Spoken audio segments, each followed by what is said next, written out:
Career ലോകം കടൽ പോലെ കിടക്കുന്നു. അവസരങ്ങളാകട്ടെ തിരമാല പോലെ വന്നുകൊണ്ടേയിരിക്കുന്നു.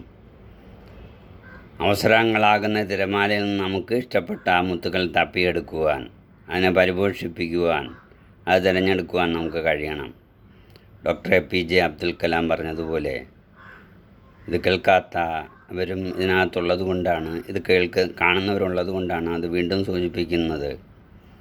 ലോകം വിരൽ തുമ്പിലൊതുങ്ങുന്ന ഇൻഫർമേഷൻ ടെക്നോളജിയുടെ വികസനത്തിനൊത്ത് ഉയർന്ന തരത്തിലുള്ള വിദ്യാഭ്യാസം നമ്മുടെ ഗ്രാമപ്രദേശങ്ങളിലെ, കടലോര പ്രദേശങ്ങളിലെ പാവപ്പെട്ട കുട്ടികൾക്ക് ലഭ്യമായില്ല എങ്കിൽ കാലം കഴിയുമ്പോൾ നമ്മുടെ ഈ കുഞ്ഞുങ്ങൾ പൊതുസമൂഹത്തിൻ്റെയും വിദ്യാഭ്യാസ മേഖലകളുടെയും തൊഴിൽ മേഖലകളുടെയും മുഖ്യധാരയിൽ നിന്നും അകന്നു പോകും.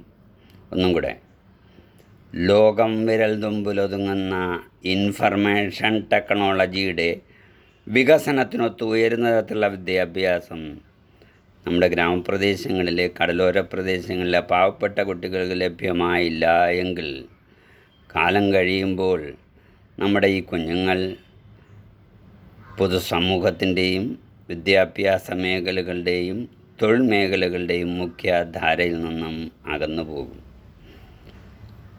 അതുകൊണ്ട് എന്താ ചെയ്യേണ്ടത്? കാലഘട്ടത്തിൻ്റെ ആവശ്യം ഉൾക്കൊള്ളുന്ന തരത്തിലുള്ള വിദ്യാഭ്യാസം കുഞ്ഞുങ്ങൾക്ക് ലഭിച്ചെങ്കിലേ മാറി വരുന്ന കാലഘട്ടത്തിനനുസരിച്ച് കുഞ്ഞുങ്ങൾക്കും യുവതിവാക്കൾക്കും ജീവിതത്തിൽ പിടിച്ചു നിൽക്കാനാകൂ എന്ന കാര്യത്തിൽ സംശയം വേണ്ട.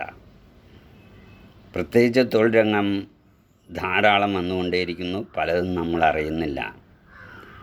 അങ്ങനെ ഇനിയുള്ള ക്ലാസ്സുകൾ, ഈ ഒരു മാസം കഴിഞ്ഞാലുടൻ ഉള്ള ക്ലാസ്സുകൾ, ചിലപ്പോൾ അതിനകത്തുള്ള ക്ലാസ്സുകൾ, ഏതെല്ലാം കോഴ്സുകൾ നമുക്ക് പഠിക്കാനുണ്ട്, അതിലുപരിയായിട്ട് ഏതെല്ലാം അവസരങ്ങളാണ് നമുക്കിഷ്ടപ്പെട്ടത്, അതിനനുസരിച്ച് ഏത് കോഴ്സുകൾ തിരഞ്ഞെടുക്കാം എന്നതിനെക്കുറിച്ച് ആണ് ക്ലാസ്സുകൾ ഞാൻ ഉദ്ദേശിച്ചത്. ഈ ക്ലാസ് കൊണ്ട് ഉദ്ദേശവും അതുതന്നെയാണ്. തീർച്ചയായിട്ടും എല്ലാവരും സഹകരിക്കും എന്ന വിശ്വാസത്തോടു കൂടി ക്ലാസ്സുകൾ തുടങ്ങുന്നതാണ്. ഇത്രയും പറഞ്ഞുകൊണ്ട് നിർത്തുന്നു. നന്ദി.